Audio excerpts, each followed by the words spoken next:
রোজার আগেও প্রস্তুতি আছে না নাই? বিশ্বনবী রমাদান আল মুবারক আসার 2 মাস আগ থেকে প্রস্তুতি নিতেন।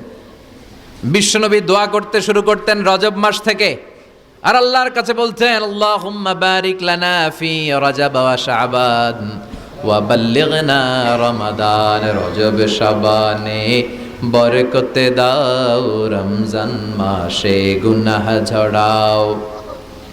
সপ্তাহ জুড়ে তুমি বরকতে দাও, জুমার দিনেতে গুনাহ ঝরাও। রজব শাবানে বরকতে দাও, রমজান মাসে গুনাহ ঝরাও। চিল্লায় পড়েন আমিন। রমজান আসার 2 মাস আগে বিশ্বনবী রজব মাস থেকে রমজানের প্রস্তুতি নিতেন। আল্লাহু আকবার। আর পড়তেন, আল্লাহুম্মা বারিক লানা ফি রজব ওয়া শাবান। ও আল্লাহ, রজব আর শাবান মাসে আপনি বরকত দেন। ওয়া বাল্লিগনা রমাদান, রমজান মাসে পৌঁছে দেন। এখন যে মাসটা চলতেছে এটা কি মাস? হ্যাঁ, তাহলে রমজানের প্রস্তুতি নেওয়ার দরকার আছে না নাই?